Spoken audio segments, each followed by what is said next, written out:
Hello and welcome to this video out of my networking basics series. I'm Wolfgang Tremmel from the DE-CIX Academy, and in this video I'm going to talk about modes of communication. If you're interested in more videos, in white papers or other downloadable content, just head over to the DE-CIX website where you can find interesting stuff for you to watch or download. So let's head over to the presentation. In this video, out of my networking basics series, I'm going to talk about Unicast, Broadcast, Multicast, and Anycast. This is all part of my networking basics series. I already talked about Ethernet, about IP, routing, TCP, UDP, and so on. Today, like I said, we are talking about types of communication. So, what are types of communication? Well, the simplest one is unicast, and unicast means one-to-one communication. We have one sender and we have one receiver, and they communicate with each other. Broadcast, that's like addressing a crowd. So we have one sender and he simply broadcasts his message to everybody. Multicast is addressing a group, so kind of a specialized broadcast. I'm not addressing all of the crowd, but I'm addressing part of it who has something in common. And the last one, Anycast, is, well, I'm addressing somewhere, but I really don't care who I'm addressing. So I'm sending my message, I'm sending it to one receiver, but I don't care who the receiver is. That's Anycast. So what does it have to do with the internet? What does it have to do with networking? So I talked about the internet model, about network layers working together. And these modes of communication, they happen on nearly all of the layers. Today, I'm going to focus on the link layer. So I'm going to talk about how Ethernet does that. I'm talking about the IP layer, about IPv4 and IPv6. And of course, I also talk about the transport layer, talking about TCP and UDP. Let's get started with the simplest mode of communication. Let's get started with unicast. Like I said, we have one sender and we have one receiver. And on the IP layer, that's the standard of communication for the internet. So we have an IP address, the sender IP address and the receiver IP address. The destination IP is the receiver, the source IP is the sender, and we have that in our IP packets, IPv4 and IPv6. The same is true for Ethernet. Here we have the destination MAC address for the receiver and the source MAC address for the sender. That's the standard when you send an email, when you get a picture, when you read a website. That's the unicast, is the standard mode of communication in the internet. Broadcast. Well, what's broadcast being used for? So it is often used for service discovery or for services provided by some network entities providing services. One example for broadcast is DHCP, and that's the protocol if your system joins a new network for getting an IPv4 address. DHCP stands for Dynamic Host Configuration Protocol, and it's the standard protocol in IPv4 to get an IPv4 address when joining a network. So your device joins a new network, broadcasts, I need an IP address, gets an answer from a server assigning that IP address. DHCP is based on UDP, and let's have a look at the network headers, at the IP header and the UDP header to see how that works. Well, The IP header we have here, adding also the UDP header. So this is the complete header of a packet. We have the source IP address and the destination IP and the source and the destination part. I'm not talking about the details in the DHCP data in this video. That would be the topic for a complete separate video. So DHCP, what do we put into the header? The source port is 68, the destination port is 67. That's always true for DHCP. But we do not have an IPv4 address yet, so what can we put in as a source IP? Well, we simply put in 4 zeros as a placeholder. And we want to broadcast that packet. So we need to put in a broadcast address as the destination IPv4 address. And the generic broadcast address for IPv4 is 4 times 255. So all bits set to 1. The broadcast address in general in IPv4 is the highest address of a network. Well, in case we are joining a new network, we do not know the network address, so we are putting in 4 times 255. If we do know the network address, well, simply we are setting all the host part, all the bits in the host part, setting it to 1, like here in this example. That's very easy. Simply set all the bits to 1 in the host part. That's the broadcast address. In my example with DHCP, we didn't know the network address, so we are setting all bits of the IPv4 address to 1 as the generic broadcast address. So, but how do we put that into an Ethernet frame? You remember encapsulating packets into Ethernet frames. So we have this IP packet with the destination IP set to 1, and we now want to send it in an Ethernet frame. So let's put it into the Ethernet frame here as a payload, and we need to fill out the remaining fields of Ethernet. So the Ether type, that's quite easy. That's OX800, that means IPv4. The source MAC address, that's also easy because that's the MAC address of our hardware, of our network card. We do not know the destination MAC address, as we also do not know the destination IP. Remember, the destination IP is the broadcast address. And Ethernet also has a concept of broadcast.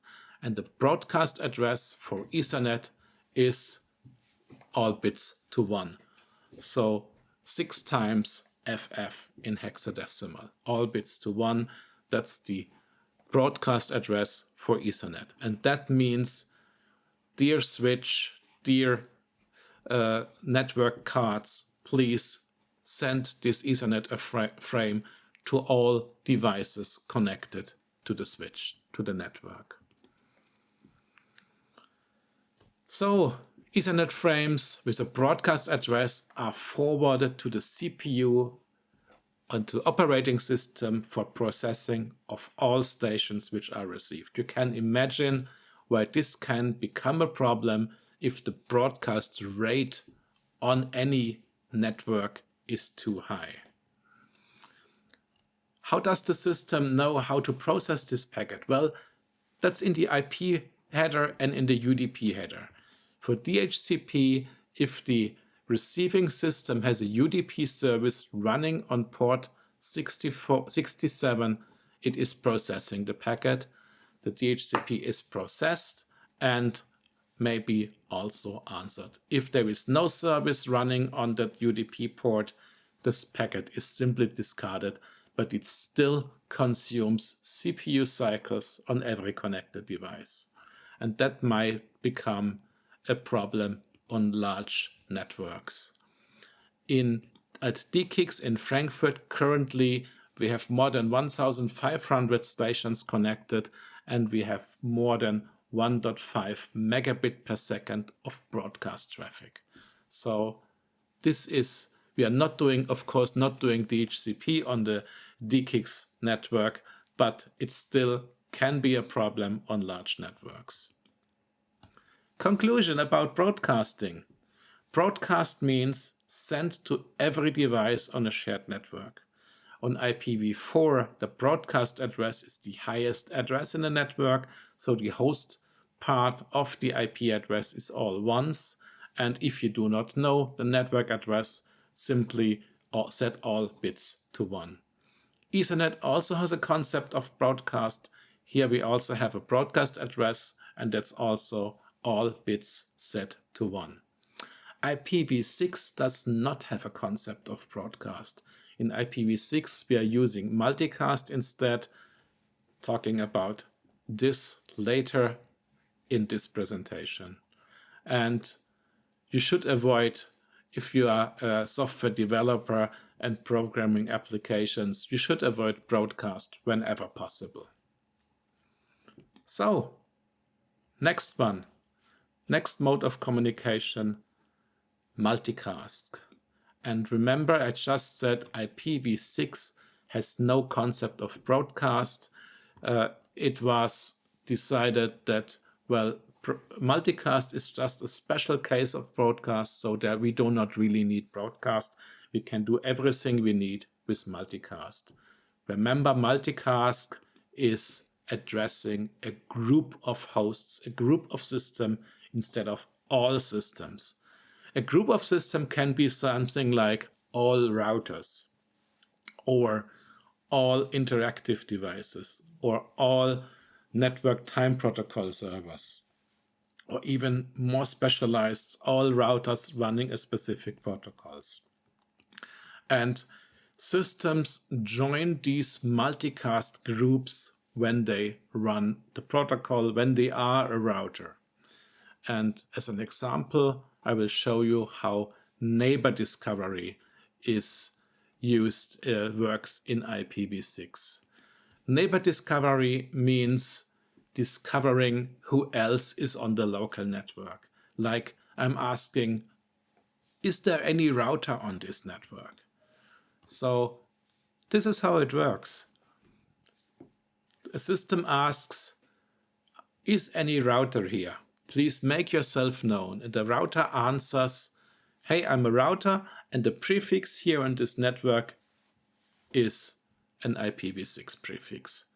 And that's how network address assignment in IPv6 work. There is no need to broadcast to every system. We are just asking the routers, and they have joined a specific multicast group.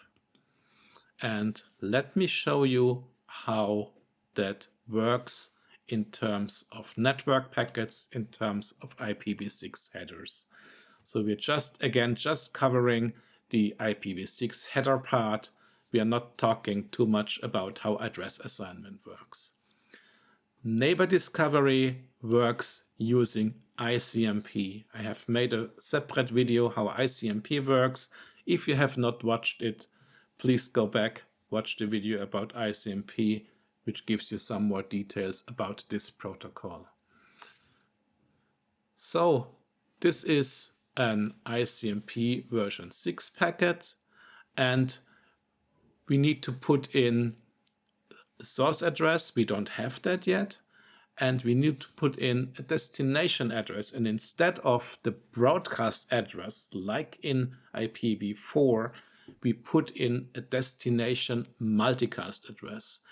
There is a list of possible multicast addresses. It's written in the documentation of IPv6 in an RFC, and all routers is address FFO2:2. So that means please send this IPv6 packet to all routers. Source address, well, like I don't have a specific source address, but IPv6 has the concept of so-called link local addresses. We are putting in the link local address of the sending interface. And the link local address is directly calculated from the MAC address. So we have that. We have a MAC address, and so we can calculate and put in a link local address. And again, we need to put that into an Ethernet frame, and there is also an RFC how to do that. Unlike IPv4, like I said, we are not doing a broadcast here, we're doing a multicast.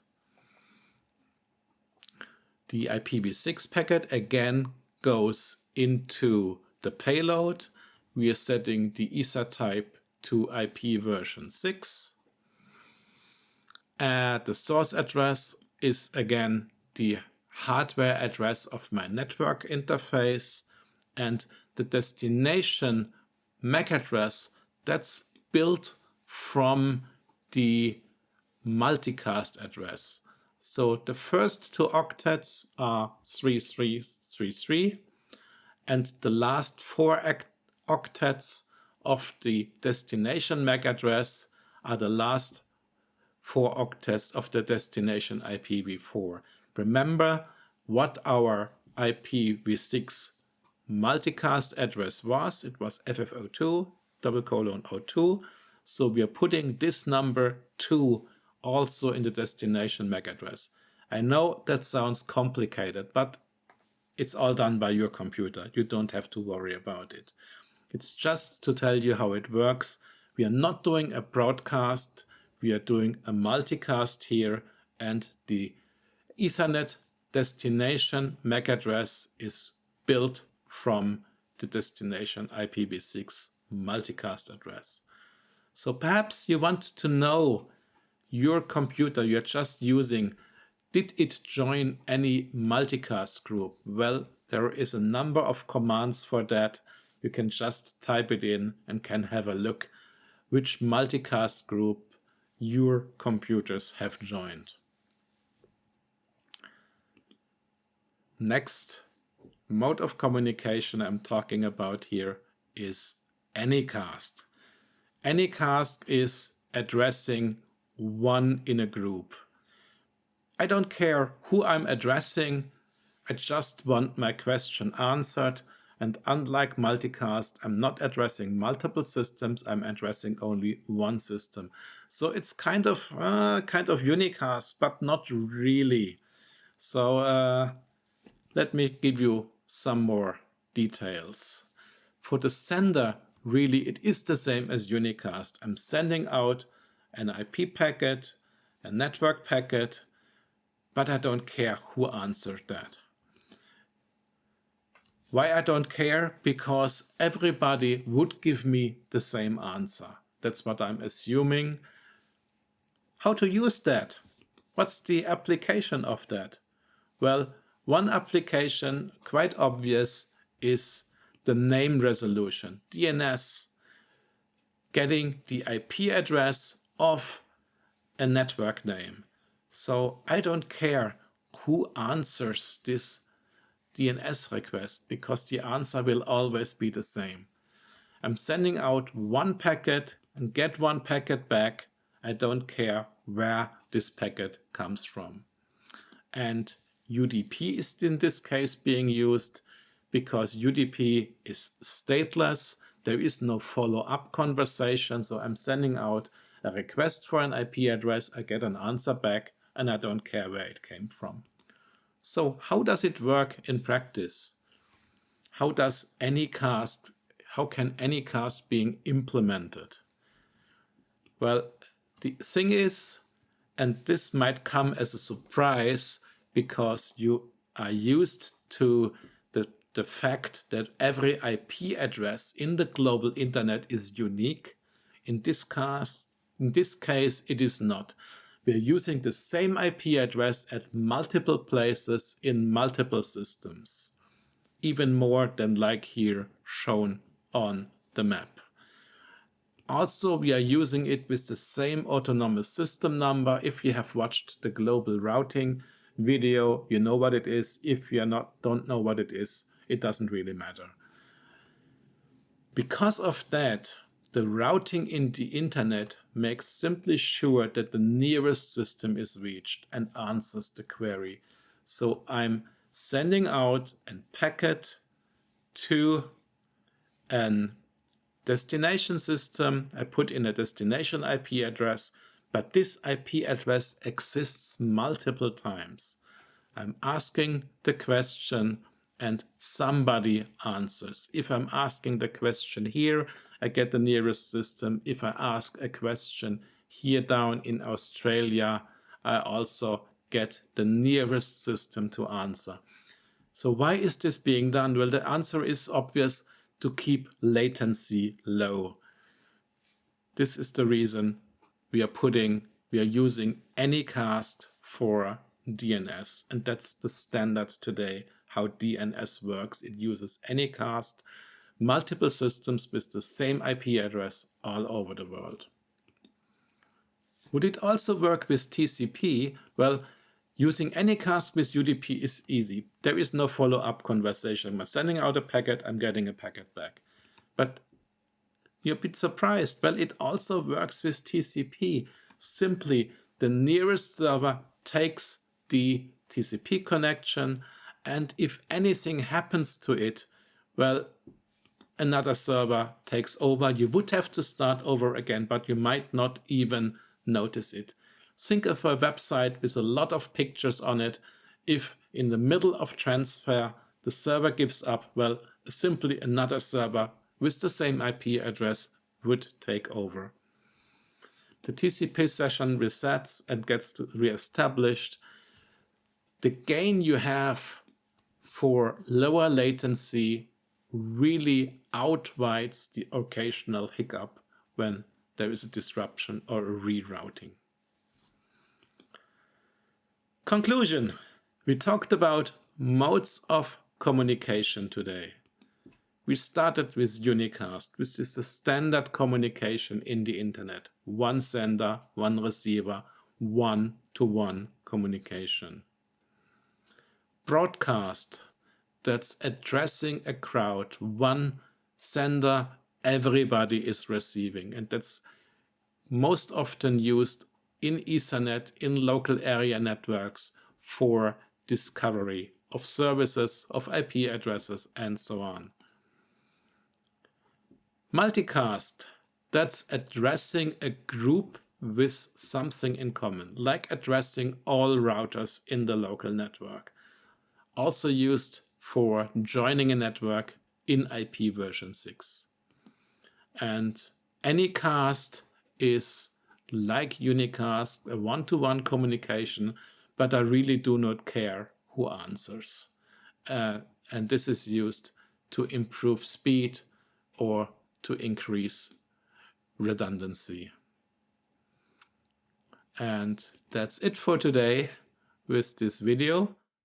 Thanks for listening today, and I hope you join me again in my other videos. I'm Wolfgang Tremmel. I run the DE-CIX Academy. Thank you and bye-bye.